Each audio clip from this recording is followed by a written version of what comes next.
Betty Dodson kept a journal from 1943 to 2018, and I had no idea when we were working together all those years. It was only after she passed and I moved all of her stuff to my attic, and that's where I am now. I built that wall behind us, and all her stuff is tucked away over there.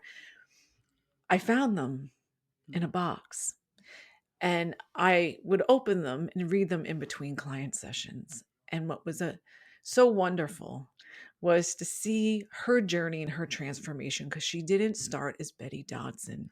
And it's just such a wonderful archive, and it documents her personal journey and her professional journey. And it was the source of her memoir. She really went back to the journals to remember Mhm. all the things that were happening in her life.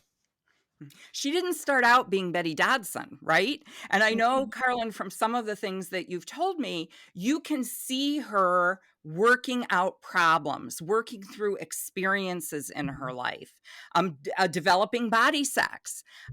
That's what her journal recorded. The journal really recorded her reflections and her growth and whatever was happening at that time. Such a valuable tool. So, we're asking you in this course to keep a journal. It's a very important tool for this course to help you process the information as well as provide a space for you to reflect. A journal is informal. You're not going to show this to anybody. You don't have to turn it into us. You doesn't have to be perfectly written in paragraphs like you're writing an essay. It can be just short notes, phrases, a list. It can be drawings. Um, Mhm. Whatever you can do to help you process the information and reflect. So, you're going to use your journal to take notes as you watch the videos, as you read articles, just to help you remember and process the information so it stays stuck in your head. And you'll also use it to reflect. We have reflection questions built in periodically in this course that you can respond to in your journal, but you're going to come up with your own reflection questions, and also just have questions for us or questions for others that you can jot down and remember those for when we get together for our monthly meetings. I love to journal. I have different color pens. I make it a thing. So yeah, if you can find a way to make it fun for yourself and creative, all the better. At the end of this course, like Betty, you're going to have a record of your reflections and growth Mhm. that you can reference back, because our sexual journey is always a process throughout our lifetime.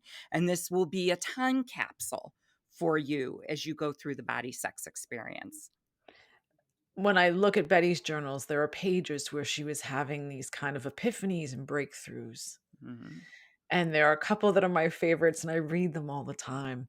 One was Body Sex is my new art form. Mm. And she would describe how it was gonna happen. And she was probably 75%, it was there, but it wasn't finished. And then talking about the difference between tension orgasms and the full body orgasm, which is rebirth. And so much is there, and her struggling with the rock and roll, trying to work with clients that are holding their breath and tensing their muscles. And it was such a beautiful way to understand Mhm. how the work started, Yes. right? And so what you're going to understand is, okay, who was I at this moment, right? And you probably, like, I don't recognize Betty's voice in most of the journals. It was right around 72, 73 that it's like, oh, that's the Betty I know. So it's Mhm. also a way for you to find your voice. Ah, yes, so important. So get started with your journal.